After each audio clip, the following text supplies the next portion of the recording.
The first words Travis said to me that night weren't hello or I love you. They were sharp, venomous, and delivered through clenched teeth in the marble entryway of the most intimidating house I'd ever seen. 23 minutes, Elena. 23 minutes late to meet my mother. Do you have any idea what you've just done? His face was pale, his hands trembling as he gripped my shoulders, and in that moment, I realized that the evening I'd spent weeks preparing for had already fallen apart before it truly began. But what he didn't know, what neither of us could have known, was that those 23 minutes would become the most important decision of my entire life. Before we jump back in, tell us where you're tuning in from, and if this story touches you, make sure you're subscribed, because tomorrow, I've saved something extra special for you. This is the story of how I walked into a trap designed to break me and walked out having discovered a truth I'd been searching for without even knowing it. 3 weeks earlier, my phone buzzed during my lunch break at the Second Chances Foundation, the small nonprofit tucked between a laundromat and a pawn shop on the east side of Seattle. I was eating a turkey sandwich at my desk, reviewing intake forms for a veteran named Marcus who'd been living in his car for 8 months, when the email appeared. The subject line was formal, almost sterile in its precision. Evening reception at the Walsh residence. Your attendance is requested. I stared at the screen, a knot forming instantly in my stomach. The sender was someone named Diane Harrison, listed as executive assistant to Catherine Walsh. I didn't need to Google the name. Everyone in Seattle knew who Catherine Walsh was. Real estate mogul, philanthropist in name though rarely in action, and a woman whose reputation preceded her like winter wind, cold, cutting, impossible to ignore. Travis had mentioned his mother exactly twice in the 6 months we'd been dating. The first time was casual, dismissive even. She's busy, he'd said. Travels a lot. Doesn't really do the whole meet the girlfriend thing. The second time was 3 weeks ago, after I'd pressed him on why we never talked about his family. His face had gone tight, guarded, and he'd said something I'd never forget. My mother doesn't meet people, Elena. She evaluates them. And once she's made up her mind about you, there's no changing it. I'd laughed it off then, assuming he was exaggerating the way people do when they're embarrassed by overbearing parents. But the email sitting in my inbox told a different story. This wasn't an invitation. It was a summons. That night, Travis came over to my apartment, a cramped one-bedroom in the Riverside district where the walls were thin and the neighbors were loud. He looked exhausted, like he'd been carrying something heavy for too long. She wants to meet you, he said, dropping onto my sagging couch. I know, I said, showing him the email. He nodded, rubbing his face with both hands. Elena, I need you to understand something. My mother isn't like other people. She doesn't do small talk. She doesn't give second chances. Everything with her is a test, and if you fail, that's it. We're done. I frowned, sitting beside him. That's a little dramatic, don't you think? He looked at me, and there was something in his eyes I hadn't seen before. Fear. I'm serious, he said. She's ended relationships, partnerships, even friendships over smaller things than showing up late or saying the wrong thing. You have to be perfect. Not good. Perfect. Over the next 2 weeks, Travis became my coach, my drill sergeant, my constant source of anxiety. He made lists, actual printed lists, of topics I could and couldn't discuss. Don't mention your work at Second Chances. She thinks rehabilitation programs are a waste of taxpayer money. Don't talk about your family. Your dad's a mechanic, your mom's a teacher. She'll see that as unremarkable. Stick to safe topics, art, travel, maybe economics if she brings it up. Dress conservatively but expensively. I'm buying you something appropriate. And for God's sake, Elena, do not be late. She interprets lateness as disrespect, and disrespect is unforgivable. Each rule felt like a small betrayal of myself, but I told myself it was temporary. One evening. A few hours. I could play the part if it meant keeping the man I loved. I worked at Second Chances because I believed people deserved more than one story. Our clients were men and women coming out of incarceration, trying to rebuild lives that society had written off. I helped them find housing, job training, sometimes just someone to listen without judgment. It wasn't glamorous work. The office smelled like burnt coffee and old carpet. My paycheck barely covered rent. But every time someone like Marcus called to say he'd gotten an apartment or a job interview, I felt something money couldn't buy. Purpose. I knew Catherine Walsh wouldn't see it that way. To her, my work probably looked like charity for people who didn't deserve it, bleeding heart idealism that accomplished nothing. So I practiced saying I work in community outreach, vague enough to sound respectable, empty enough to avoid follow-up questions. The day of the reception arrived on a Thursday in late October. The weather had turned cold, that biting Pacific Northwest chill that creeps under your jacket and stays there. I'd taken the afternoon off work, claiming a dentist appointment, and spent 2 hours getting ready. The dress Travis bought me hung in my closet like a costume, charcoal gray, knee-length, structured in a way that made me look older, sharper, less like myself. I put it on slowly, adjusting the collar, smoothing invisible wrinkles. The silver bracelet on my wrist caught the light. It had belonged to Travis's grandmother, he'd told me, a family heirloom he wanted me to wear. It's important to her, he'd said. She'll notice. The bracelet felt heavy, cold against my skin, like I was wearing someone else's identity. I studied myself in the mirror. My dark hair was pulled back into a neat bun. My makeup was subtle, professional. I looked polished, put together, competent. I also looked like a stranger. The woman staring back at me wasn't Elena Rodriguez, the girl who wore jeans and sneakers to work, who kept granola bars in her desk for clients who came in hungry, who cried at sappy commercials and laughed too loud at bad jokes. This woman was a projection, a carefully constructed version designed to pass inspection. I touched the bracelet again, feeling its weight. You can do this, I whispered to my reflection. It's just one night. The drive to Pinewood Hills took 35 minutes in light traffic, winding through Seattle's wealthier neighborhoods where the houses grew larger and the trees more manicured with every mile. I'd mapped the route 3 times, calculating arrival for exactly 6:55, 5 minutes before the 7 o'clock start time. Early enough to show respect, not so early as to seem desperate. Travis had been specific about that too. I passed through iron gates that opened automatically, as if the estate itself was watching, evaluating. The driveway stretched ahead, lined with perfectly trimmed hedges and solar lights that glowed softly in the twilight. My old Honda Civic felt out of place, a rust-spotted intruder in a world of luxury sedans and European imports. At 6:20, I was exactly on schedule. The orchid plant I'd bought sat in its ceramic pot on the passenger seat, elegant and impersonal, the kind of gift that said I'm polite without saying I care. Everything was going according to plan. Then I saw the Walmart. It wasn't on my planned route, but construction had forced a detour down Riverside Boulevard, and there it sat, bright and familiar in the growing dusk. I wouldn't have stopped. I had no reason to stop. But as I drove past, I glanced through the wide front windows and saw something that made my hands tighten on the steering wheel. A woman standing at the checkout lane, her shoulders hunched forward, her hands moving frantically through her purse. Even from the parking lot, I could see the body language of desperation. I should have kept driving. I had 25 minutes to get to the Walsh estate, barely enough time if traffic cooperated. Stopping meant risking everything. But something made me pull into the parking lot. Maybe it was instinct. Maybe it was the part of me that Travis had been trying to bury under rules and expectations. Maybe it was just that I'd seen that exact posture too many times at work, the look of someone trying to hold themselves together while the world insisted on falling apart.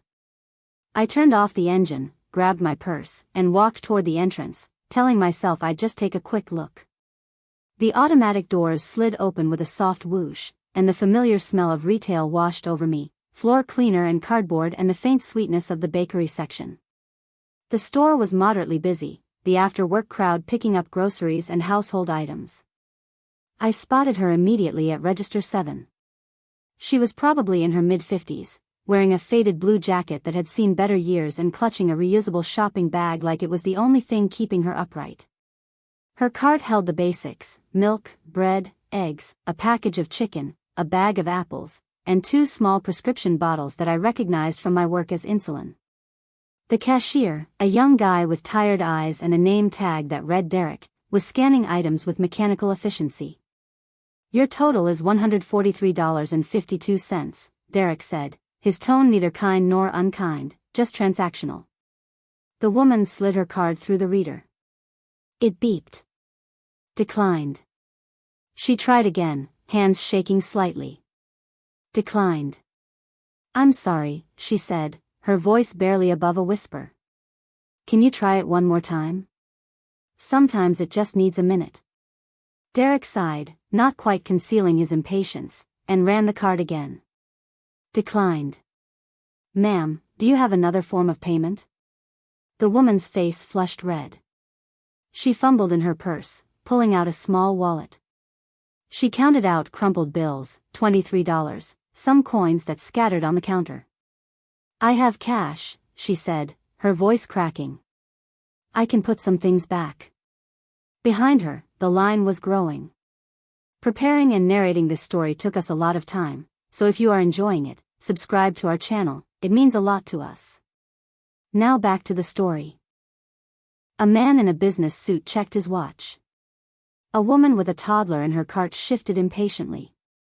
I could feel the collective frustration building, that silent pressure of people who had places to be and no patience for delays. "Which items do you want to keep?" Derek asked, already reaching for the bags. The woman looked down at her groceries, her eyes welling with tears she was fighting to contain. "I need the medicine," she whispered. "And maybe the milk. Everything else, I can do without." She started to reach for the chicken, the bread, the eggs, each movement slow and painful, like she was dismantling her dignity piece by piece. I checked my phone. 6:32. I had 18 minutes to get to the Walsh estate, and I was still 15 minutes away in perfect traffic. If I left now, ran to my car, drove fast, I could make it. Maybe 2 or 3 minutes late, but close enough that Travis could smooth it over. I could pretend I'd hit unexpected traffic. Catherine Walsh would never know. I took a step backward, toward the exit, toward safety. Then I looked at the woman again. Really looked. Her hands were trembling as she held the insulin bottles, and I recognized the particular terror of someone choosing between medicine and food. At second chances, I'd seen this calculation too many times. Rent or medication? Heat or groceries? Pride or survival? This woman wasn't making bad choices. She was making impossible ones. The man in the business suit sighed loudly. "Come on, lady, some of us have places to be." The words hit me like cold water. Some of us have places to be. Yes. I had somewhere important to be. A reception that could determine my future with Travis, a meeting with a woman who could end our relationship with a single judgment. I had every practical reason to walk away. But standing there in the fluorescent lighting of Walmart, watching this woman choose between insulin and food while strangers sighed with impatience, I realized something. If I walked away now, I wouldn't just be late to Catherine Walsh's reception. I'd be late to my own life. I'd be choosing fear over compassion, convenience over character, and that choice would define me in ways no reception ever could. I stepped forward, pulling out my wallet. "Excuse me," I said to Derek. "I'll cover it." The woman turned, startled. Her eyes met mine, wide and confused. "What?" "No, honey, you don't have to do that." "I know," I said, handing my card to Derek. "But I want to." Derek shrugged and swiped my card. The machine beeped approval. $143.52 processed. I barely felt it. The woman stared at me, and slowly, tears began sliding down her cheeks. "Why would you do this?" she asked, her voice breaking. "You don't even know me." I smiled, feeling something loosen in my chest, something that had been wound tight for weeks. Because someone did it for me once, I lied gently. And because we all need help sometimes. "It's okay." She reached out and squeezed my hand, her grip surprisingly strong. Her palm was rough, calloused from work, and warm despite the cold that seemed to follow her. "Thank you," she whispered. "You have no idea what this means." I nodded, throat suddenly tight. "Take care of yourself, okay?" She gathered her bags, still crying quietly, and walked toward the exit. I watched her go, this stranger whose name I'd never know, whose story I'd briefly intersected with in the most ordinary place imaginable. The man in the business suit moved forward to the register, not acknowledging what had just happened. The woman with the toddler was already unloading her cart. The moment passed as quickly as it had arrived, swallowed back into the routine hum of life. I walked back to my car in a daze. The parking lot lights had come on, casting everything in harsh white brightness. I checked my phone. 6:41. My stomach dropped. I was already late. Even if I left right now, drove like I was fleeing disaster, I wouldn't make it to the Walsh estate by 7. Travis would be furious. Catherine Walsh would notice. Everything I'd prepared for, every rule I'd memorized, every careful word I'd rehearsed, all of it would be overshadowed by this one fact. I was late. And I had nothing to show for it except a receipt for $143.52, and the memory of a crying woman I'd never see again. I sat in my car, hands on the steering wheel, and felt something strange wash over me. Not panic, though I probably should have felt that. Not regret, though I knew I'd just jeopardized my relationship. Instead, I felt calm. Clear. For weeks, I'd been trying to twist myself into someone Catherine Walsh would approve of, someone polished and perfect and empty of inconvenient compassion. But in that Walmart, faced with a choice between being on time and being decent, I'd chosen decency. And somehow, despite everything that choice might cost me, I didn't regret it. I started the engine and pulled out of the parking lot, heading toward Pinewood Hills. The drive felt surreal, like I was moving through water. The streets blurred past, houses and shops and traffic lights, all of it distant and unimportant. My phone buzzed repeatedly. Travis calling. I didn't answer. What would I say? I'm late because I stopped to help a stranger? He'd never understand. To him, that wouldn't be an explanation. It would be a confession of failure. The iron gates of the Walsh estate appeared ahead, glowing in the darkness like the entrance to another world. I turned in, my headlights sweeping across manicured lawns and sculpted hedges. The driveway seemed longer than before, stretching endlessly toward the house that loomed at its end. The Walsh manor was nothing like I'd imagined. I'd pictured old money, traditional elegance, heavy furniture and oil paintings. Instead, the house was aggressively modern, all glass and steel and sharp angles. Floor-to-ceiling windows revealed a brightly lit interior where I could see people moving in elegant silhouettes. The architecture seemed designed to intimidate, to make visitors feel exposed and small. I parked next to a Mercedes and sat for a moment, trying to gather courage I wasn't sure I possessed. My hands found the silver bracelet on my wrist. I started to take it off, to check that the clasp was secure, and froze.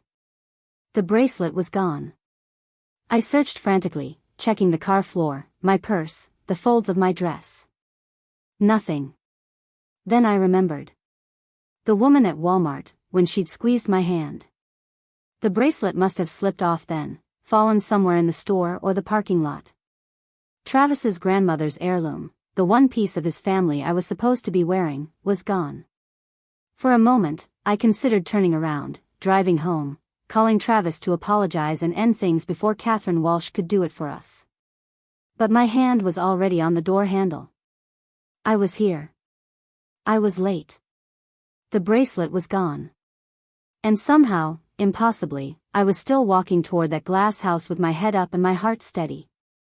Because I'd made a choice in that Walmart, a choice that felt more real than any reception or any test. And whatever happened next, at least I'd made it as myself. The front door opened before I could knock, as if the house itself had been watching my approach.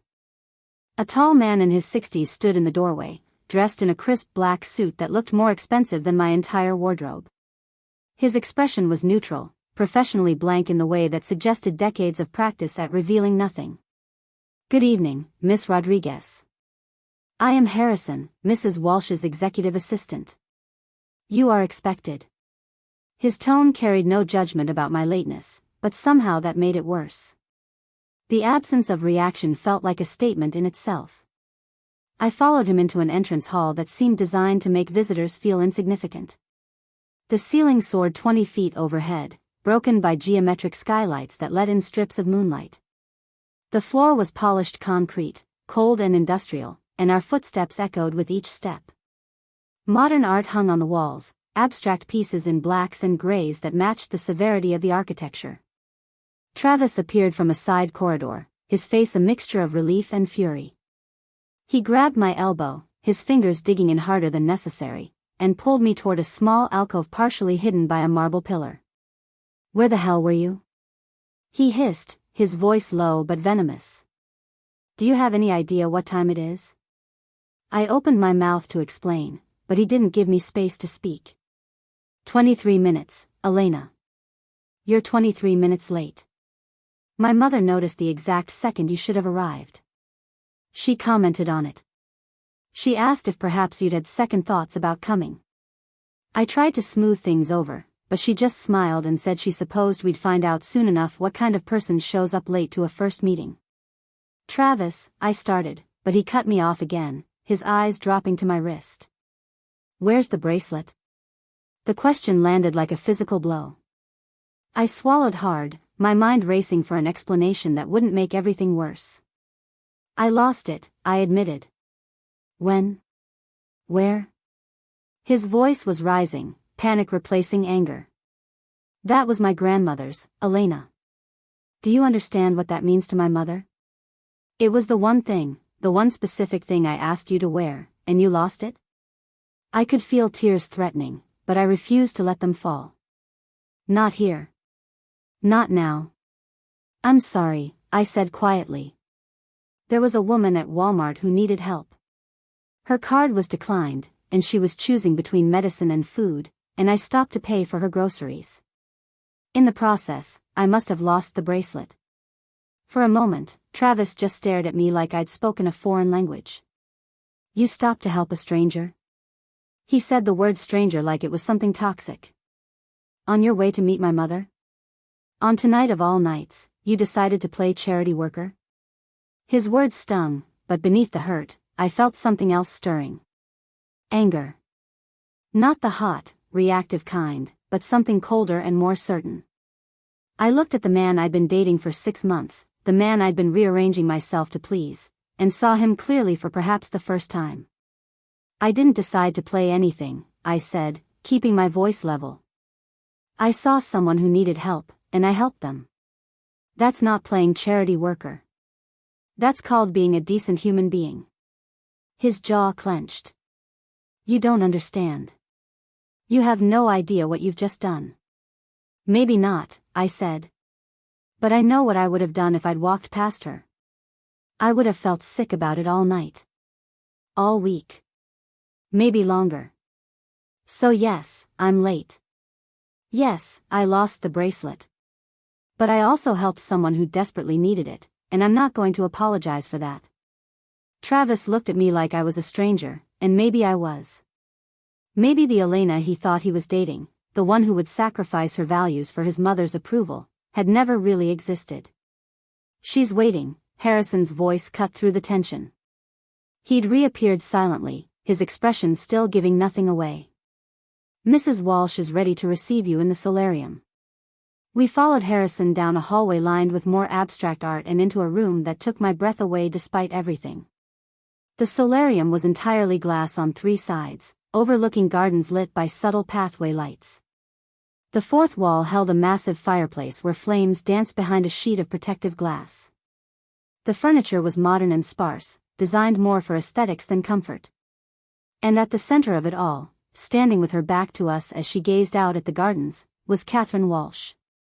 She turned as we entered, and I got my first real look at the woman who'd occupied so much space in my thoughts for the past 3 weeks. She was smaller than I'd imagined, maybe 5'4" in her heels, with silver hair cut in a sharp bob that framed her face like a blade. She wore a black cocktail dress, simple but clearly expensive, and minimal jewelry except for a pair of diamond earrings that caught the firelight. But it was her eyes that struck me most. They were a pale gray, almost colorless, and they assessed me with the intensity of someone conducting a scientific experiment. There was no warmth in her expression, but also no obvious hostility. Just evaluation, cold and thorough. "Miss Rodriguez," she said, her voice smooth and controlled. "How kind of you to join us." The words were polite, but the emphasis on join us made it clear she knew exactly how late I was. "Mrs. Walsh," I began, trying to keep my voice steady. "I apologize for my tardiness. There was an unexpected situation that required my attention." She tilted her head slightly, like a bird examining something curious on the ground. An unexpected situation. How intriguing. Most people simply say traffic. "I appreciate your creativity." Travis shifted beside me, radiating anxiety. "Mother, I can explain." She held up one hand, silencing him without even looking in his direction. "I'm certain you can, darling. But I'd prefer to hear from Miss Rodriguez herself. After all, she's the one who kept us waiting." The room felt too warm despite the October chill outside. I could feel sweat beginning to form at the base of my spine, but I forced myself to meet Catherine Walsh's gaze directly. "There was a woman at the Walmart on Riverside Boulevard," I said. "Her payment card was declined, and she couldn't afford her groceries. They included insulin." I stopped to help her, and in doing so, I lost track of time. The explanation sounded weak even to my own ears, but it was the truth. Catherine Walsh's expression didn't change. She simply continued to study me, as if my words were data to be processed rather than an apology to be accepted or rejected. "So you stopped at Walmart," she said slowly, "to assist a stranger with her grocery bill." "Yes, ma'am." "And this made you 23 minutes late to our first meeting." "Yes, ma'am." "And you lost my son's grandmother's bracelet in the process." I felt my chest tighten. "Yes, ma'am. I'm deeply sorry about the bracelet. It was careless of me." Catherine Walsh walked slowly to a side table where crystal decanters held various liquors. She poured herself something amber, whiskey perhaps, and took a small sip before turning back to face me. "Tell me, Miss Rodriguez, do you often make financial decisions for strangers?" The question felt like a trap, but I didn't know which answer would spring it. "I help people when I can," I said carefully. "It's part of my work." "Ah, yes, your work. Travis mentioned you do something with community programs." "Community outreach," Travis interjected quickly. "She helps connect people with resources." Catherine Walsh's lips curved into something that might have been a smile if it contained any warmth. How diplomatically vague. "Why don't you tell me yourself, Miss Rodriguez? What exactly do you do?" I glanced at Travis. His eyes were pleading, reminding me of all his warnings about what not to say. But standing there in that cold glass room, having already broken every rule he'd set, I found I didn't have the energy to keep lying. "I work for the Second Chances Foundation," I said. "We help people coming out of incarceration reintegrate into society. We assist with housing placement, job training, family reunification, whatever they need to rebuild their lives." Travis made a small sound beside me, somewhere between a groan and a sigh. I just ignored his most emphatic rule, the one thing he'd begged me never to mention. Catherine Walsh's eyebrows rose slightly. "People coming out of incarceration." "So, criminals." "Former offenders," I corrected gently. "People who've served their time and are trying to move forward. There's a difference." "Is there?" Her tone was sharp now, the first real edge I'd heard. "It seems to me that people make choices, Miss Rodriguez. Bad choices have consequences. Helping people avoid those consequences simply enables them to make more bad choices." It was an argument I'd heard 100 times before, usually from people who'd never known hardship, never had to choose between survival and the law, never watched their opportunities evaporate because of one mistake made decades ago. "With respect, Mrs. Walsh," I said, my voice firmer than I'd intended, "that's not how rehabilitation works. Most of our clients didn't have good choices to begin with. They had impossible situations and did what they had to do to survive. Our job isn't to help them avoid consequences. It's to help them build something better so they don't end up back in the system. Catherine Walsh studied me over the rim of her glass.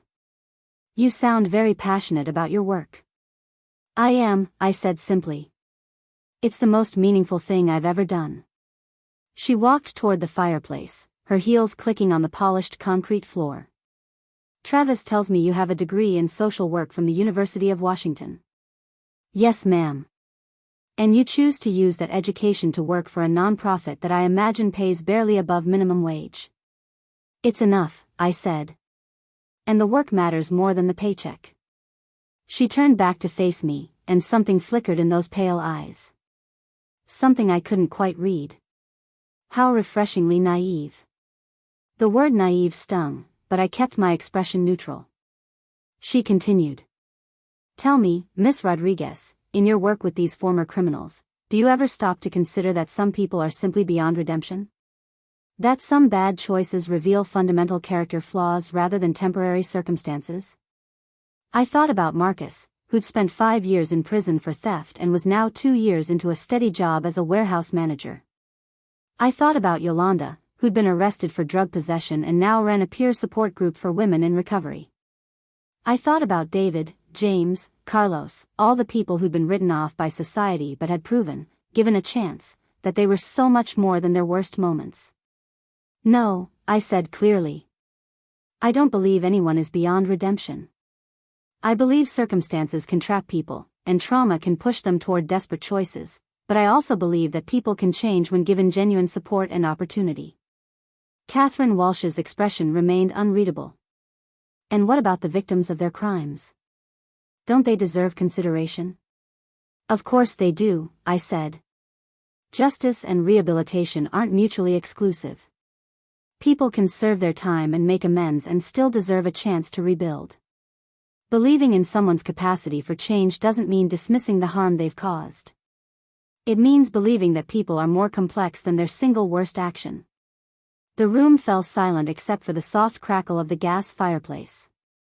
Harrison had disappeared at some point, leaving just the three of us in that glass room with its expensive art and uncomfortable furniture.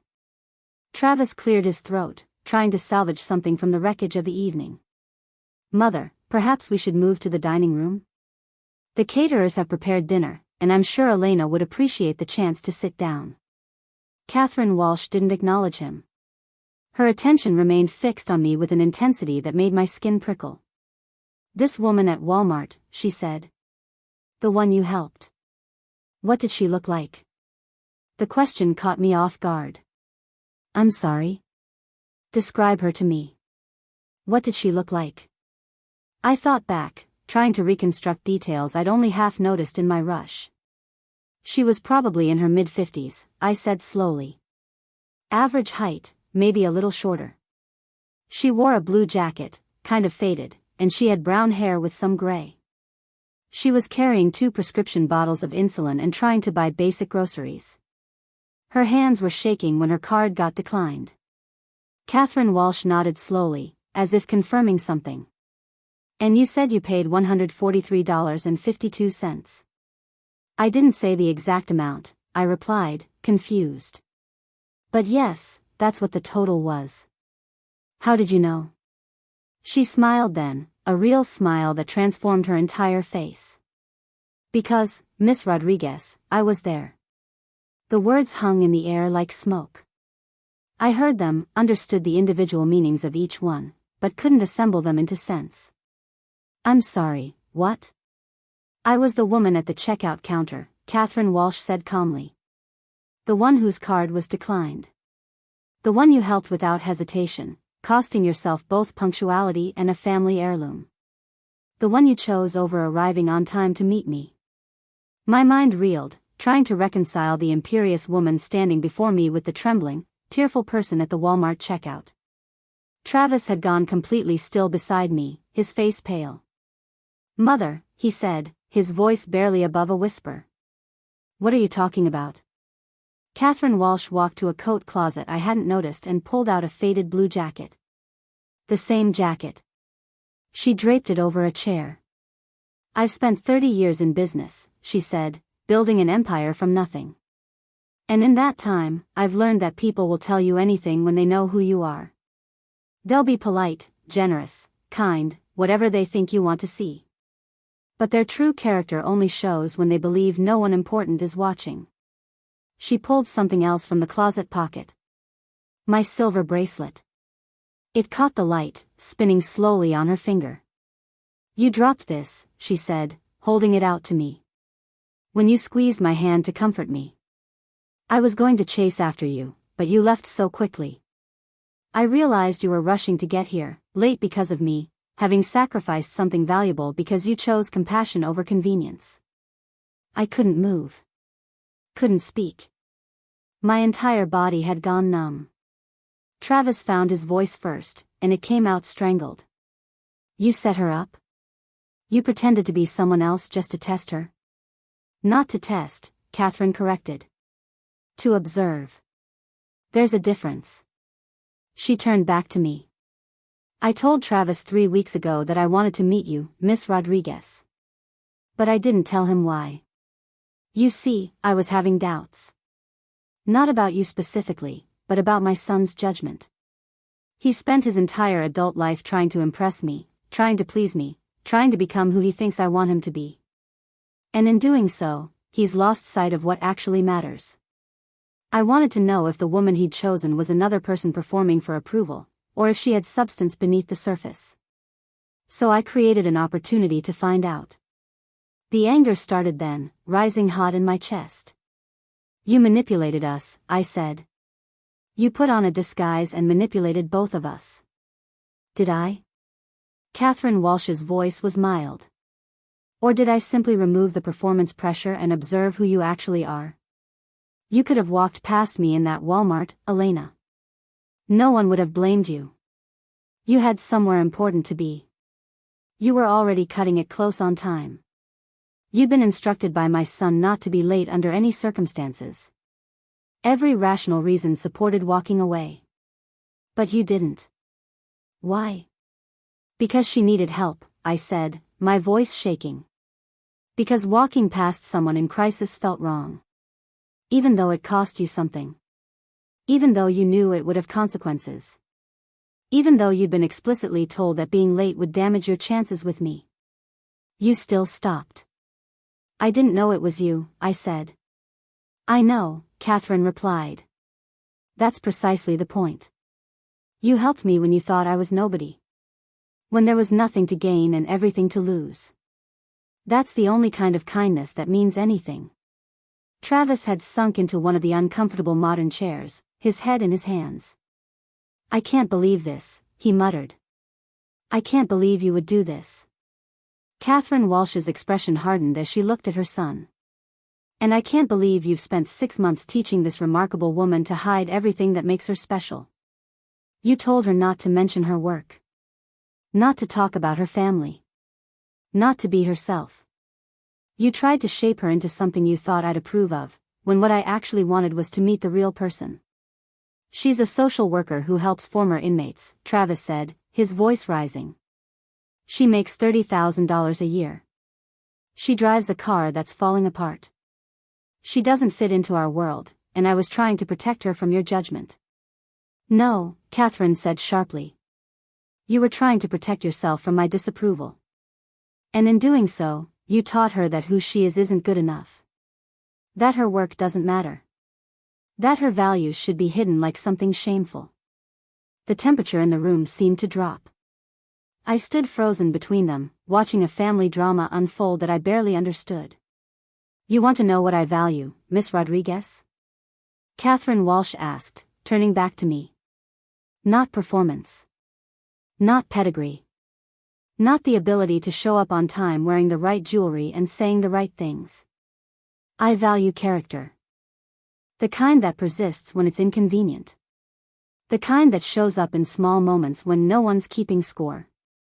My husband, Travis's grandfather, used to say that you can measure a person's worth by what they do when they think it doesn't count. And tonight, you showed me exactly who you are. I finally found my voice. So this was all a test. Every bit of it. The email, the timing, the rules Travis gave me, all of it designed to see if I'd break them. Not break them, Catherine corrected. Transcend them. I wanted to know if you had the strength to choose your values over your anxiety. Many people don't. They get so caught up in making good impressions that they forget to be good people. She held out the bracelet again. This belongs to you now. You earned it in ways my son apparently can't comprehend. I took the bracelet with trembling hands. It felt different now, heavier with meaning. I'm still angry, I said quietly. You put me through weeks of stress. You made me doubt myself. You created an impossible situation just to see how I'd react. She nodded. You're right to be angry. But answer me honestly, if you had known it was me in that Walmart, would you have stopped? The question pierced through my anger. I wanted to say yes, to claim I would have helped regardless. But I thought about the rules, the pressure, the fear that had been building for weeks. I thought about how carefully I'd been calibrating every action to avoid judgment. And I realized the horrible truth. I don't know, I admitted. I like to think I would have. But knowing it was you? Knowing the stakes? I honestly don't know if I would have been brave enough. Exactly, Catherine Walsh said softly. That's why the test mattered. Because I needed to see who you are when you think it costs you everything. And you, Miss Rodriguez, passed in ways you don't even realize yet. The silence that followed felt like standing in the eye of a storm. I could hear my own heartbeat, loud and insistent, and the soft hiss of the gas fireplace. Travis remained slumped in his chair, looking smaller somehow, diminished by revelations he hadn't seen coming. Catherine Walsh moved to the windows overlooking the garden, her reflection ghostly in the dark glass. I need you to understand something, she said without turning around. When my husband died 7 years ago, I inherited a company worth $400 million. Within 6 months, I'd increased its value by 30%. People called me brilliant, ruthless, visionary. What they didn't know was that I'd also become hollow. Her voice carried a weight I hadn't heard before, something beneath the polished control. Success has a way of isolating you. People stop seeing you as human. They see opportunity, threat, resource, obstacle. But never just a person who might be struggling. She turned back to face me. 3 months ago, I was at a charity gala, the kind where wealthy people write checks and congratulate themselves for caring. A woman approached me, someone I'd gone to college with decades ago. She didn't recognize me at first. Started telling me about her life, her struggles with medical bills, her daughter's addiction, her grandson she was raising alone. She was real with me in a way no one had been in years. Then someone mentioned my name, and I watched her face change. Watched her close off, become apologetic, embarrassed. She hurried away, and I realized I'd been given a gift, those few minutes of genuine human connection, and my identity had destroyed it. Catherine Walsh walked back to the side table and refilled her glass, this time pouring a second one that she offered to me. I took it, grateful for something to do with my hands. That night made me think about my son, she continued. Travis had just started dating you, and he was different. Lighter somehow. He smiled more. He talked about things beyond quarterly reports and market shares. I asked to meet you, and he panicked. Started coaching you, shaping you, trying to turn you into someone he thought I'd approve of. And I realized he'd learned all the wrong lessons from me. Travis lifted his head. What's that supposed to mean? It means, she said, her voice gentle but firm, that I taught you to value achievement over character. To measure worth in dollars and status symbols. To see people as assets to be managed rather than humans to be known. And now you're doing the same thing to someone who deserves better. He flinched. I was trying to help her. You were trying to control her, Catherine corrected. There's a difference. I took a sip of the whiskey, felt it burn down my throat.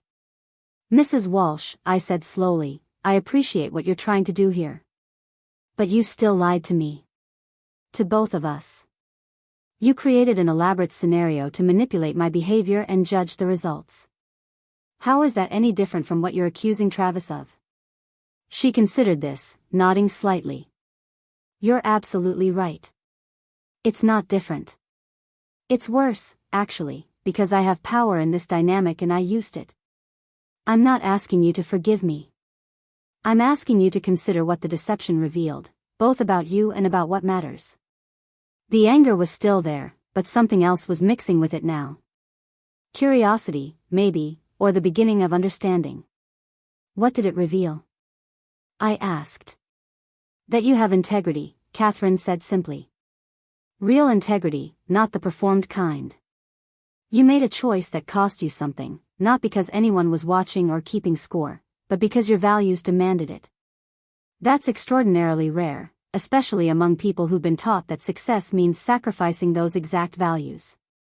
She sat down across from me, and for the first time, her posture wasn't rigid. She looked almost tired. I've spent 7 years watching people pretend with me. They donate to causes they don't care about because I'm on the board. They laugh at jokes that aren't funny because I'm the one telling them. They agree with opinions they don't hold because disagreeing might cost them opportunities. I've become surrounded by mirrors, everyone reflecting back what they think I want to see. It's exhausting and it's lonely, and it's made me forget what authentic human connection even feels like. Travis stood abruptly, his chair scraping against the concrete floor. So this was all about you? Your loneliness? Your need to feel something real? That's incredibly selfish, Mother.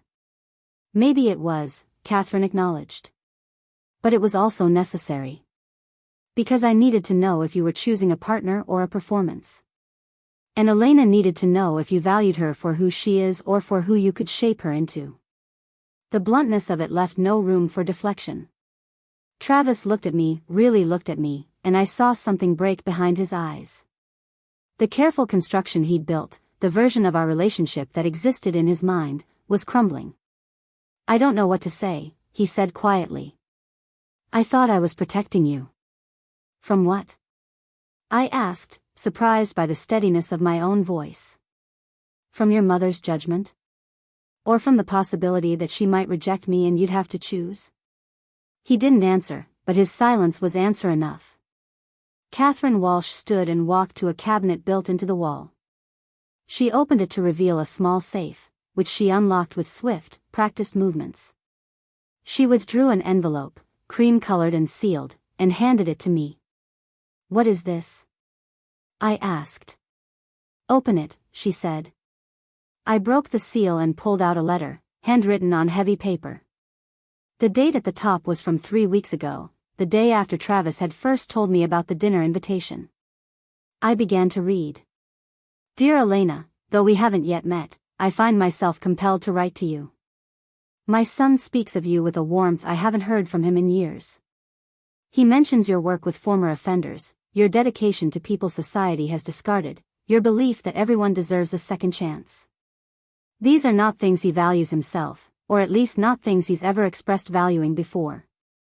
This tells me you've touched something in him that was dormant or hidden. I looked up at Catherine. You knew about my work from the beginning. You knew everything. She nodded. Travis talks in his sleep. Always has. After your first date, he stayed here one night and I heard him mumbling about a woman who worked at Second Chances Foundation, who'd made him drive through a rough neighborhood to deliver furniture to a family in need, who'd cried over a documentary about prison reform. I looked up your organization the next morning. Read every article you'd written for your newsletter. Watched a local news segment where you advocated for housing-first policies for formerly incarcerated individuals.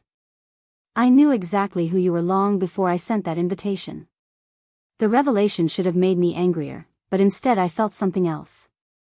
A strange sort of relief, maybe. I kept reading the letter. I'm writing this because I want you to know, before we meet, that I already respect you. Not for your credentials or your appearance or your ability to navigate social situations, but for your commitment to unpopular work. You've chosen a path that pays little and demands much. You've dedicated yourself to people who can offer you nothing in return except their progress and their gratitude. This suggests character of a kind I rarely encounter.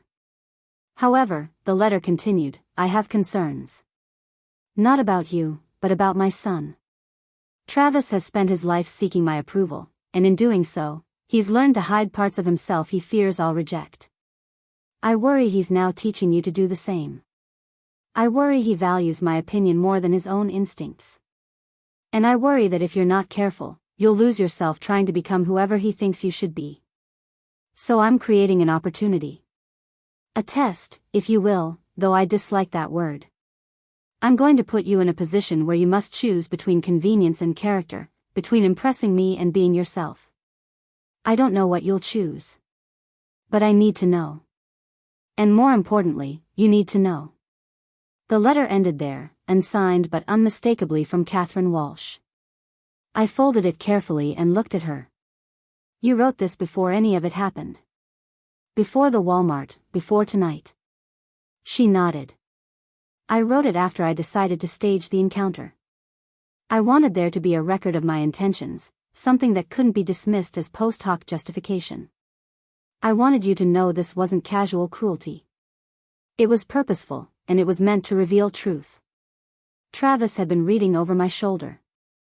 His face had gone through several colors during the process and now settled on something pale and strained. You've been planning this for weeks, he said. Manipulating both of us. Testing us like lab rats. You could have just talked to us. Had an honest conversation. Asked questions. Why did it have to be this elaborate? Because people lie, Catherine said bluntly. Not always intentionally. Often they don't even know they're lying because they've become so good at performing that they've forgotten who they actually are. Words are easy to manipulate. Actions under pressure reveal truth. She looked at me. You could have told me you value kindness. That would have been a nice thing to say in conversation. But watching you actually choose kindness when it cost you something, when you thought no one important would ever know, that told me what words never could. I understood the logic even as I resented the method. How many times at work had I heard clients promise they were ready to change, only to watch them make the same destructive choices the moment things got difficult? How many times had I learned that what people say they value and what they actually value are entirely different things? Can I ask you something? I said to Catherine. Of course. What would you have done if I'd walked past you? If I'd chosen to be on time instead of stopping to help? She was quiet for a moment, her pale eyes distant. Honestly, I would have understood it. Being on time was the rational choice given the circumstances. But I also would have known that you were someone who could be bullied into abandoning your values. Someone who'd sacrifice others to protect yourself. And I would have told Travis that while you seemed lovely, I didn't think you were strong enough for the life he leads, or for the family he comes from. The bluntness was almost refreshing. No softening, no diplomatic language. Just brutal honesty about how I'd been assessed and what the stakes had actually been. And what about Travis? I asked. How did he do on this test? Catherine's expression softened, but not in a comforting way. In a sad way. My son failed years ago, she said quietly. He failed when he started believing that my approval was more important than his own integrity. When he began shaping his life around what he thought I wanted rather than what he actually valued. Tonight just made that failure visible. Travis stood frozen, his face a mask of pain. You're saying I'm a failure? As a son? As a person? No, Catherine said firmly. I'm saying you've been failing yourself. There's a difference. You're brilliant, capable, kind when you let yourself be. But you've spent so long trying to earn my approval that you've forgotten to earn your own.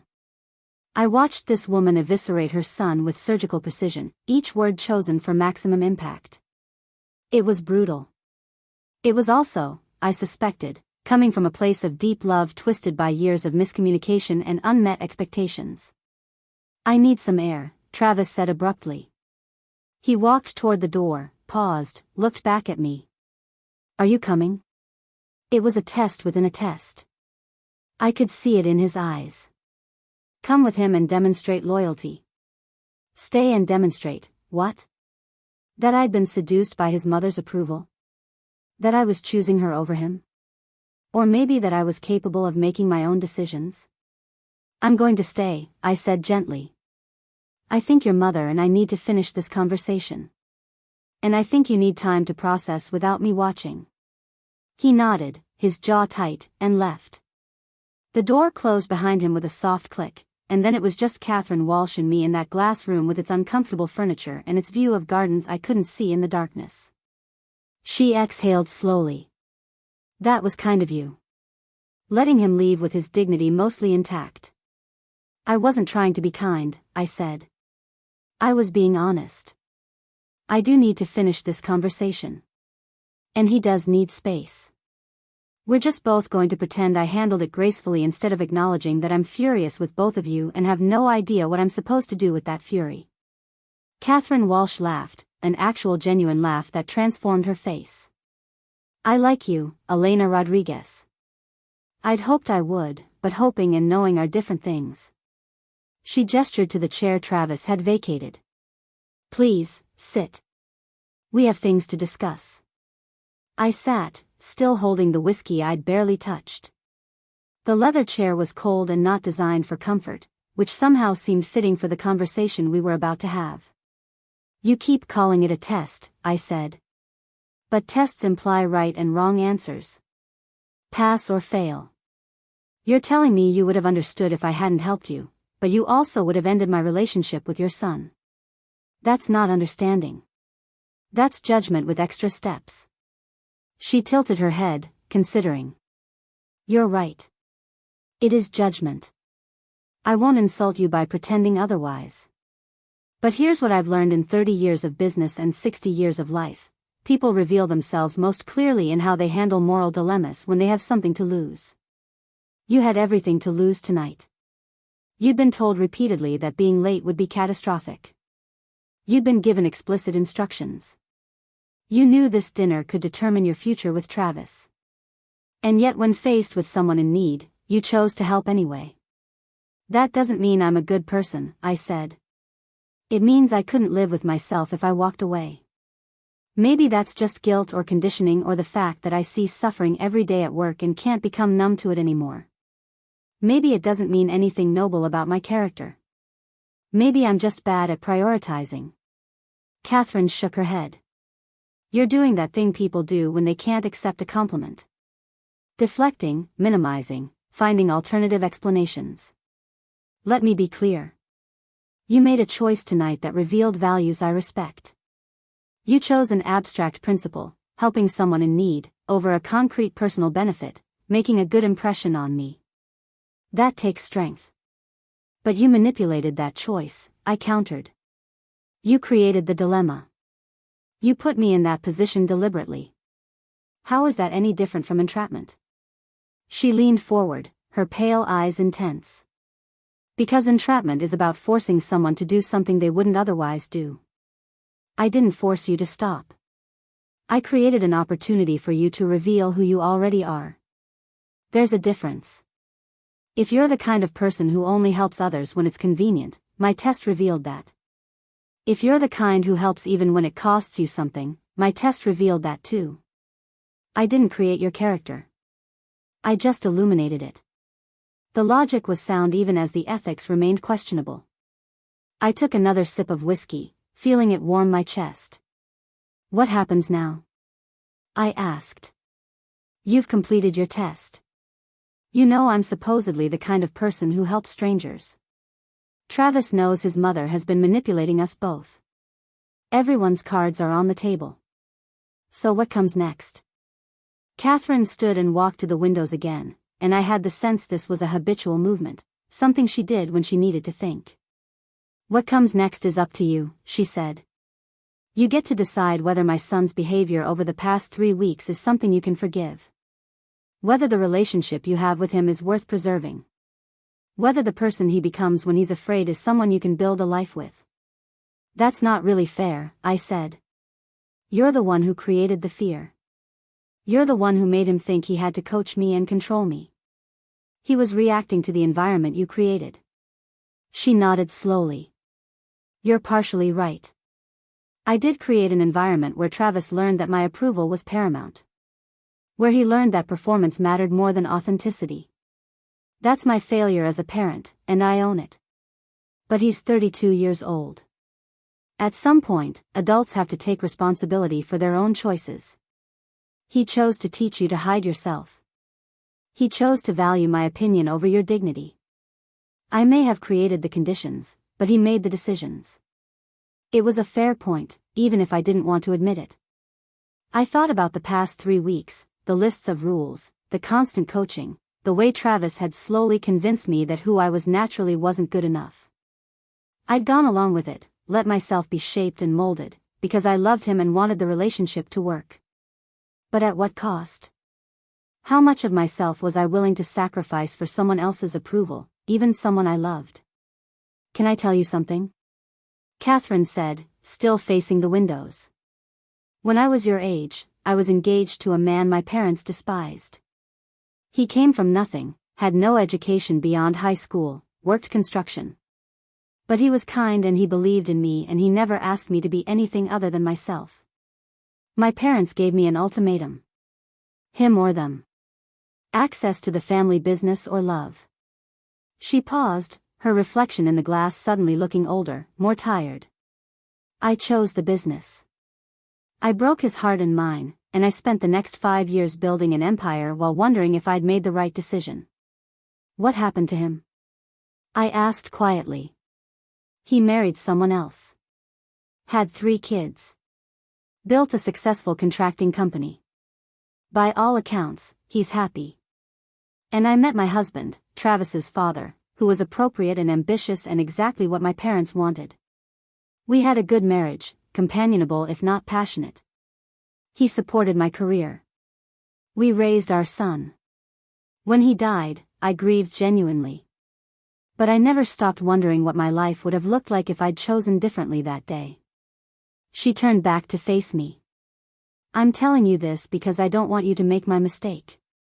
I don't want you to wake up 20 years from now, successful and respected and deeply alone, wondering if you sacrificed the wrong things.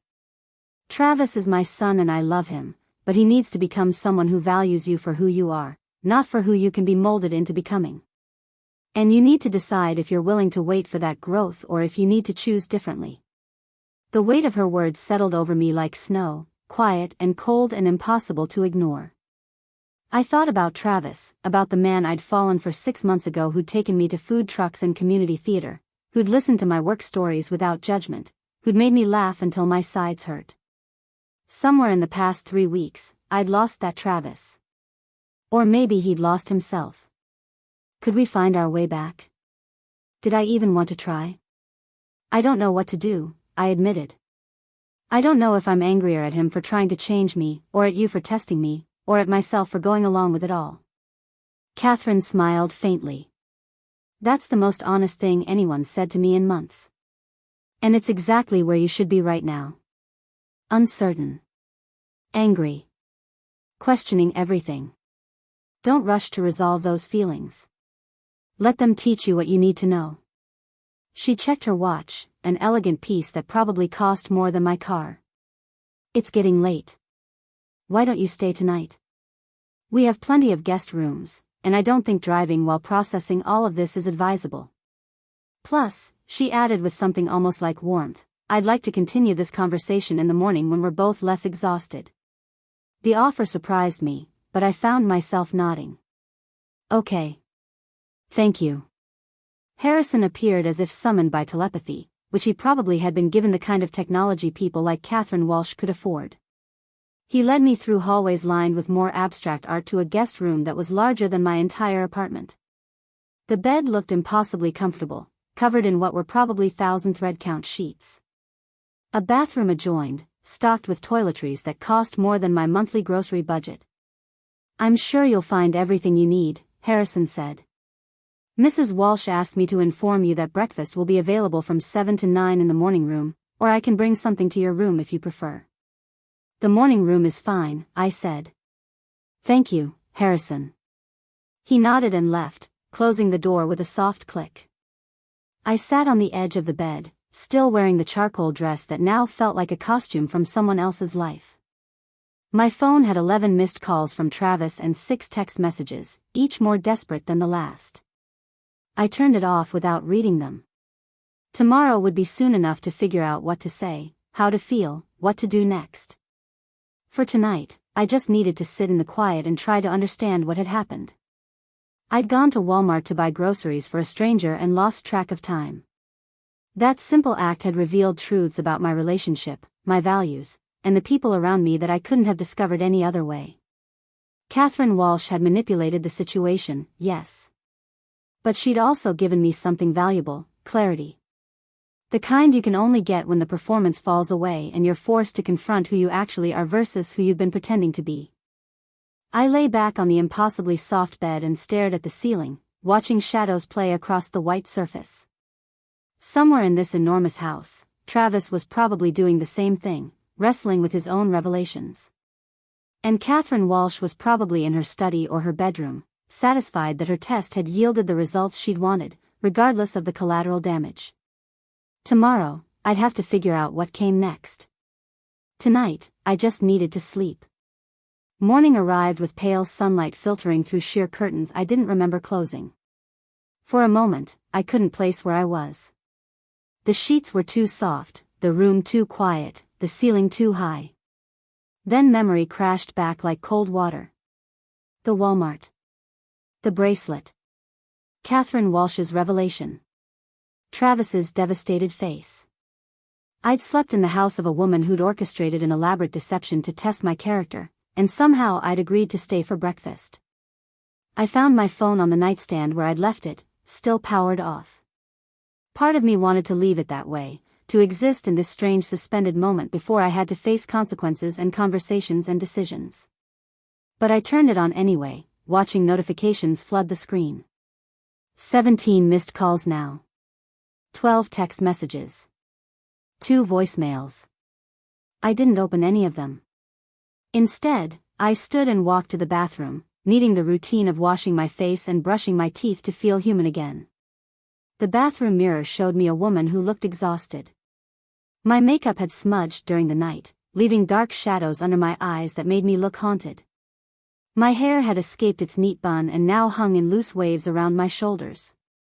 I looked more like myself this way, I realized. Less polished, less performed, more real.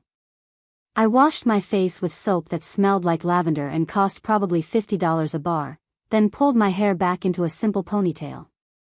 The charcoal dress from yesterday hung over a chair where I'd draped it, and I couldn't bring myself to put it back on. It felt like armor I no longer needed, or maybe armor that had never actually protected me from anything. I found myself opening drawers in the dresser, half expecting them to be empty in a guest room. Instead, I found clothes. Not random items, but things in my exact size. Jeans. A soft cotton sweater in deep green. Comfortable underwear still in packaging. Even socks. For a moment, I just stared at them, trying to understand. Then I remembered Harrison's efficiency, Catherine Walsh's thoroughness, and I realized she'd probably had someone buy these things yesterday. She'd known I would stay. Had planned for it. Had prepared for every possibility. The realization should have angered me. Another manipulation, another presumption. But I was too tired for anger. I just put on the jeans and sweater, grateful to be wearing something that felt like me. The clothes fit perfectly, which was somehow more unsettling than if they'd been wrong. It meant Catherine had been paying very close attention. Had known my size, my style preferences, what I'd need to feel comfortable. How much had she observed? How long had she been watching before staging her test? I found my way back through the house by memory and guesswork. The morning light transformed everything, making the stark modern architecture seem less intimidating. I could see details I'd missed in the dim evening, family photographs on side tables, books on shelves, small imperfections in the carefully curated space.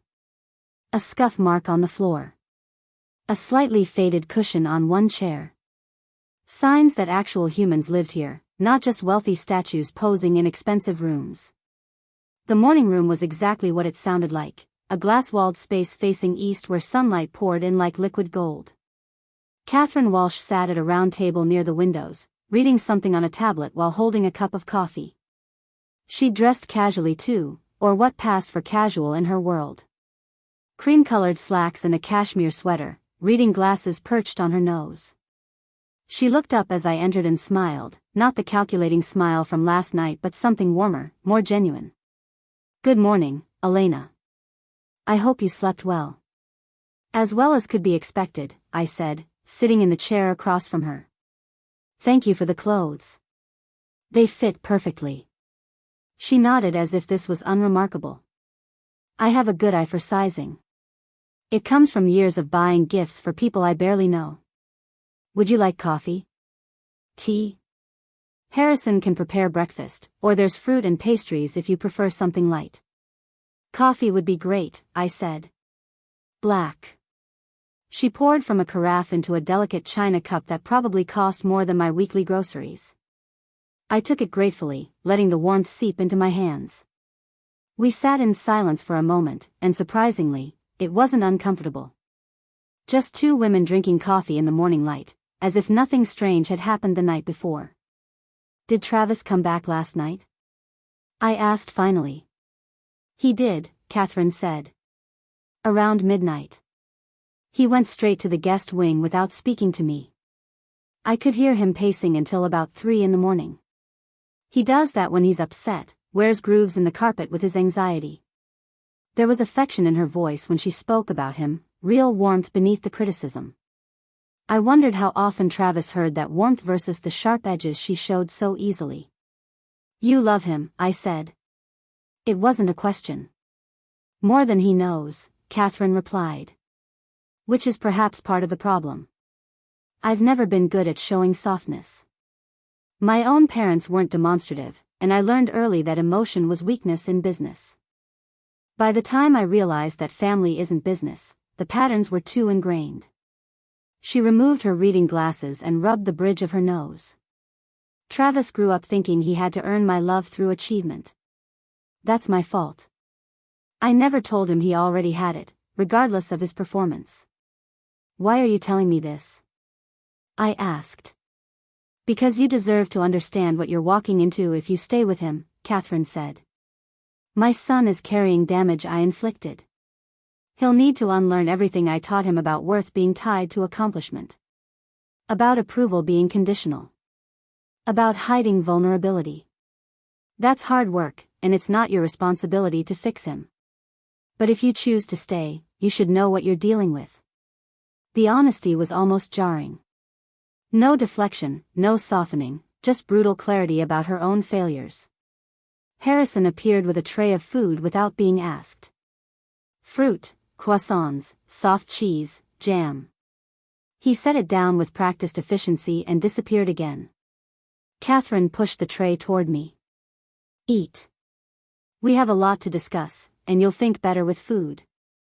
I wasn't hungry, but I took a croissant anyway, breaking off small pieces just to have something to do with my hands. "What happens now?" I asked. "With Travis. With us. With all of this." "That depends on several factors," Catherine said, selecting a grape and examining it like it contained answers. "First, you need to decide whether you can forgive him for trying to reshape you. Second, he needs to decide whether he's willing to do the work to become someone who doesn't need external approval to feel valuable. Third, you both need to determine if the relationship you actually have, not the one you've been performing, is something worth preserving. Those are big questions, and they don't have quick answers." "What about you?" I asked. "You set this whole thing in motion. Do you have an opinion about whether Travis and I should stay together?" She was quiet for a moment, considering. "Honestly, I think you're too good for him right now. Not permanently, but in this moment, you have clarity he lacks. You know your values and you're willing to defend them even at personal cost. He's still figuring out who he is when he's not performing for someone's approval. That's an uneven foundation for a relationship." She paused, sipping her coffee. "But I also think he could grow into someone worthy of you if he's willing to do the work. And I think you care about him enough to give him space to try." So my opinion is that you should take time apart. Let him figure himself out without you as an audience. And let yourself figure out what you actually want versus what you've been told to want. The suggestion made sense even as it hurt. I did care about Travis. Loved him, even. But the man I'd been dating for the past 3 weeks wasn't the man I'd fallen for. He'd become anxious and controlling, trying to manage my every word and action. Could I trust that the real Travis, the one I'd met 6 months ago, was still in there somewhere? Or had that version been a performance too? You're wondering if you ever knew him, Catherine said, reading my expression. That's a valid question. People show different sides of themselves in different circumstances. The Travis you met was probably genuine, but he was also existing in a space where my opinion didn't matter yet. Once I became a factor, his anxiety took over. That's authentic too, just not the side of himself he wanted you to see. So who is he really? I asked. The relaxed man who took me to food trucks, or the anxious one who handed me lists of rules? Both, Catherine said simply. People contain multitudes. The question isn't which version is real. It's which version he wants to cultivate, and whether you want to be part of that cultivation process. She leaned back in her chair, sunlight catching the silver in her hair. When I staged my test yesterday, I wasn't just evaluating you. I was creating a situation where Travis would have to confront his own behavior. Where he'd see clearly how he'd been treating you and how that treatment reflected his deeper issues. Sometimes people need a mirror held up to show them who they've become. That's very philosophical, I said, unable to keep the edge from my voice. But it's also manipulative. You could have just talked to us like adults. Had an honest conversation about your concerns. Asked questions. Instead, you created an elaborate trap. She didn't flinch from the accusation. You're right. It was manipulative. But honest conversations rely on people being honest with themselves first, and Travis wasn't. He'd convinced himself he was helping you by coaching you. That he was protecting you from my judgment. He couldn't see that he was actually trying to protect himself from his own fear of disappointing me. No amount of conversation would have broken through that self-deception. But watching you make a choice he'd explicitly told you not to make, seeing you prioritize your values over his instructions, that created cognitive dissonance he couldn't ignore. I wanted to argue, to point out all the ways this logic was flawed. But I couldn't quite find the flaw. Because she was right that Travis had been lying to himself. Right that he'd created elaborate justifications for controlling behavior. Right that sometimes people needed to see their patterns clearly before they could change them. I just hated that she'd made me the instrument of that revelation without my consent or knowledge. You used me, I said quietly. To teach your son a lesson. You made me a pawn in your family drama. Yes, Catherine agreed. I did. And I apologize for that. Not for the test itself, which I still believe was necessary, but for doing it without your knowledge or permission. You deserved agency in this situation, and I took it away. That was wrong, regardless of my intentions. The apology surprised me. Not because it wasn't sincere, it clearly was, but because I hadn't expected it. People like Catherine Walsh, powerful and wealthy and used to getting their way, rarely admitted wrongdoing. Can I ask you something? I said. Go ahead. Why do you care? About me, about Travis's relationships, about any of this? You're successful and powerful. You could have just refused to meet me, ended the relationship by proxy, moved on with your life. Why go to all this effort? Catherine was quiet for a long moment, staring out at the gardens where morning light was burning off the dew. When my husband died, she said finally, he left me a letter. It was short, just a few paragraphs. He told me he'd loved our life together, that he was grateful for our son, that he had no regrets. But the last line said something I've never forgotten. He wrote, I hope you find someone who sees you clearly and loves you anyway. Because I always wondered if you'd let me see you if I'd been looking. Her voice had gone soft, almost fragile. I didn't understand what he meant at first. We'd been married 30 years. Of course he'd seen me. But eventually I realized he was right. I'd never let him pass the performance. Never showed him vulnerability or doubt or fear. I'd been so busy being successful and strong and in control that I'd forgotten how to be human with another person. And by the time I understood that, he was gone and I'd lost the chance to try again. She turned back to me, and her pale eyes were wet though no tears fell. I don't want that for Travis. I don't want him to wake up 30 years from now realizing he spent his whole life performing instead of living. And when he started dating you, I saw someone who might help him learn the difference. Someone genuine and kind and strong enough to resist being reshaped. So yes, I tested you. Manipulated you. Used you as a teaching tool. But I did it because I'm trying to save my son from becoming me. The raw honesty of it left me speechless. This woman who'd seemed so cold and calculating last night was sitting across from me crying over her dead husband's final words, admitting to loneliness and regret and fear that she'd damaged her only child. I didn't know what to do with this Catherine Walsh. The calculating one I could be angry at. This vulnerable one complicated everything. I'm sorry about your husband, I said finally. That must have been incredibly hard to read.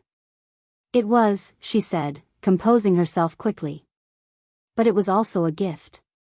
Because it forced me to examine my life and my relationships and recognize how much I'd sacrificed for the sake of appearing invulnerable. I don't want Travis to make the same sacrifice. And I don't want you to enable it by accepting less than you deserve. We sat in silence again, but this time it felt heavier, weighted with shared understanding.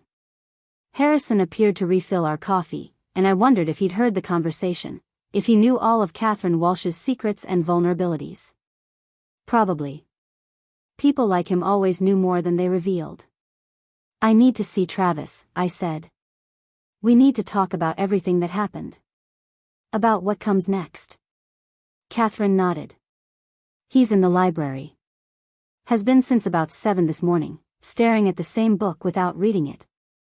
She stood, elegant even in casual clothes.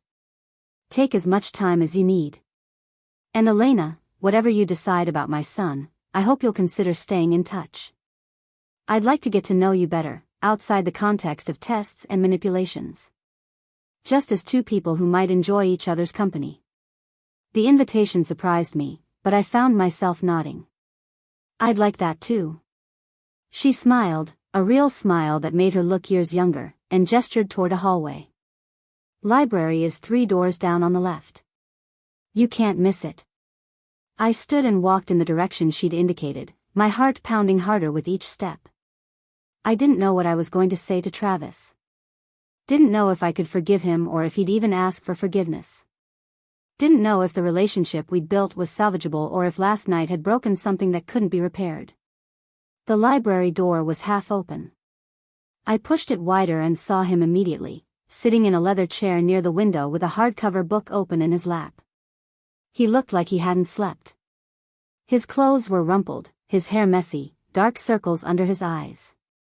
He looked up as I entered, and the expression on his face was so raw and vulnerable that I almost turned around and left. I can't do this right now, he said quietly. Can't face you acting like everything's fine when we both know I destroyed us.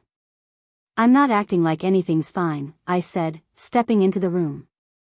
I'm here because we need to talk. He laughed, a bitter sound without humor. Talk. Right. What's there to say?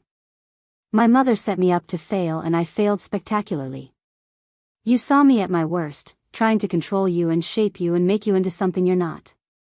And now you're going to leave, and I'll deserve it, and my mother will have proven whatever point she was trying to make. He stood abruptly, the book falling to the floor forgotten. I love you, Elena. I know I have a terrible way of showing it. I know I messed up everything these past few weeks. But I love you, and I'm terrified that's not going to be enough. The declaration hung in the air between us. I walked closer, near enough to see the exhaustion and fear written across his face. I love you too, I said. But I'm not sure love is the question we need to answer right now. He frowned, confused. What do you mean? I mean that love isn't enough if you can't trust me to be myself, I said. If you're going to spend our entire relationship trying to manage my behavior to protect yourself from your mother's judgment. If you're going to hand me lists of rules and coach me on what to say and what to hide. That's not partnership, Travis. That's control. And I can't live like that no matter how much I love you. His face crumpled. I know. God, I know. I saw it so clearly last night. Watched myself trying to make you smaller and more manageable, and I hated myself for it. I became exactly what I've always feared, someone who values appearances over authenticity. Someone who lets fear drive every decision. Someone like my mother used to be before her husband died and she realized she'd wasted decades hiding. He sat back down heavily, dropping his head into his hands. I don't know how to be different. I don't know how to stop seeking approval and just exist as myself.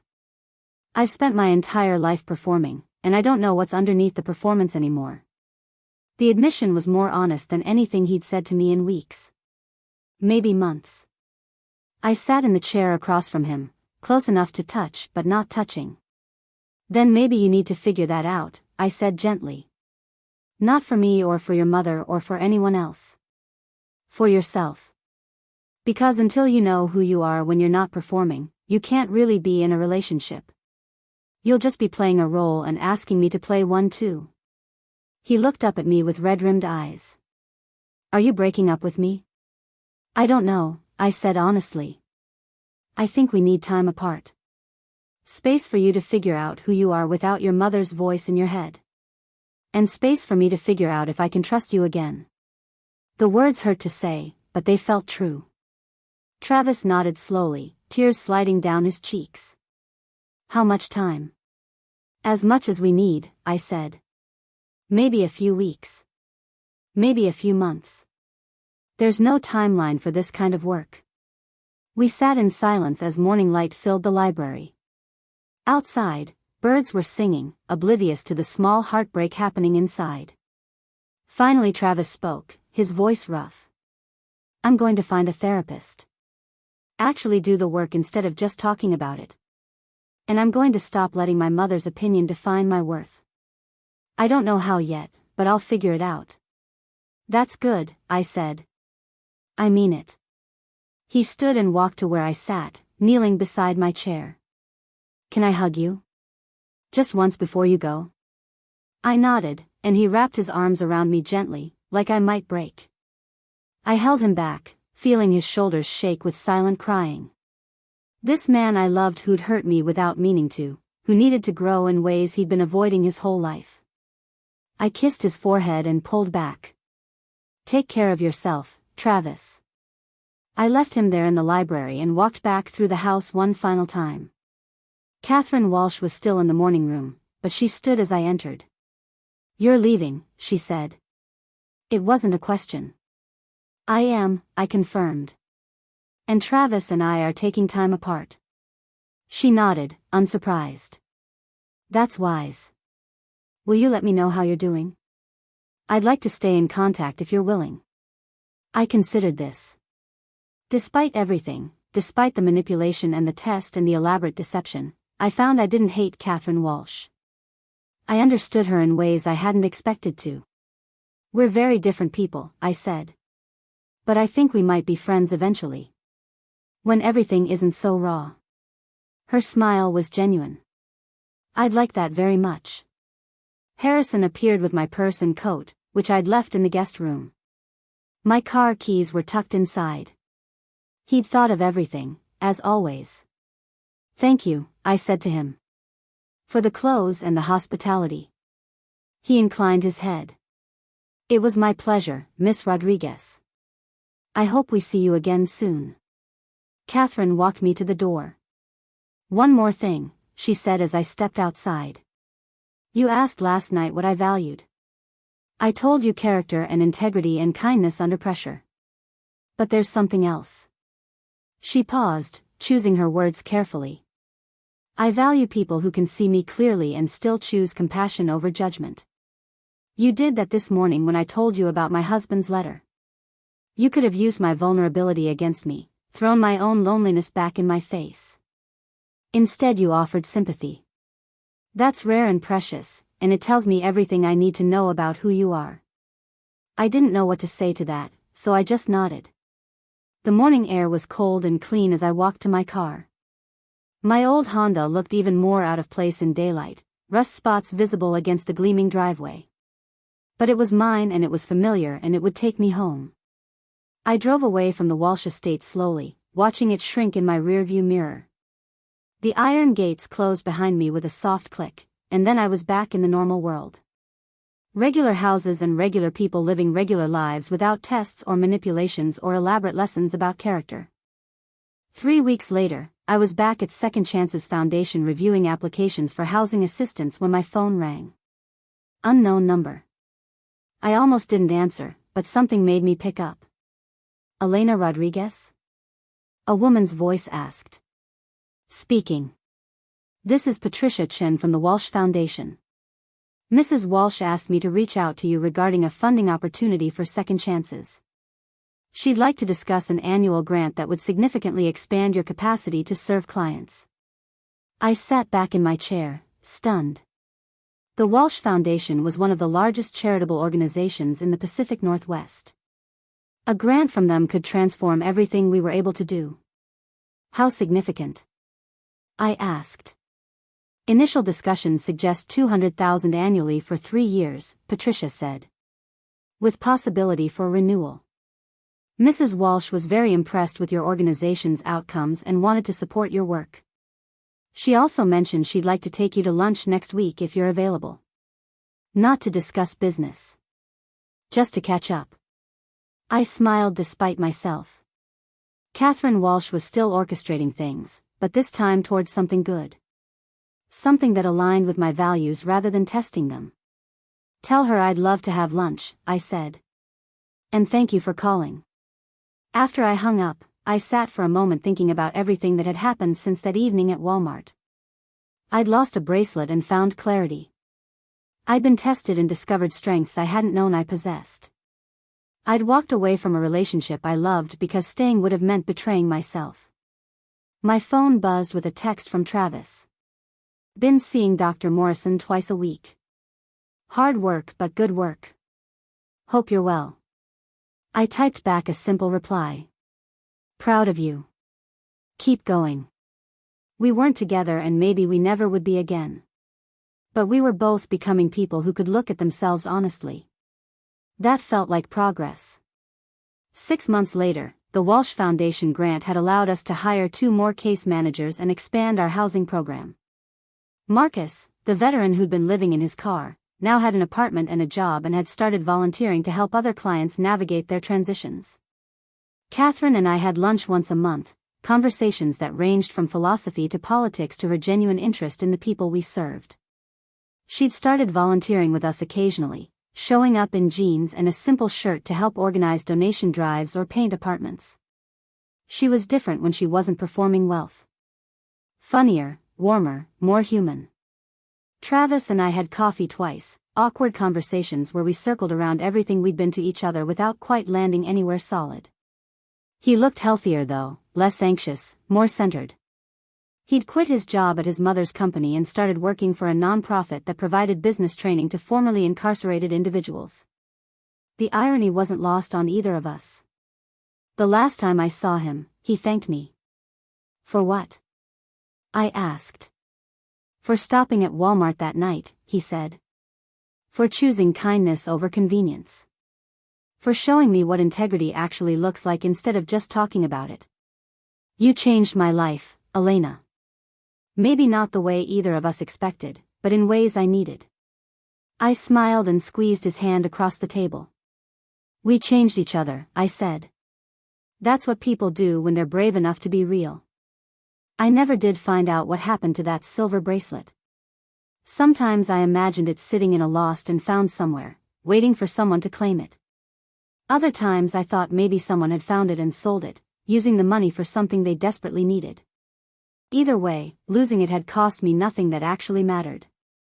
The real things, the ones worth keeping, you carry inside where they can't slip off unnoticed. And those, I'd learned, were the only treasures that counted. Up next, you've got 2 more standout stories right on your screen. If this one hit the mark, you won't want to pass these up. Just click and check them out.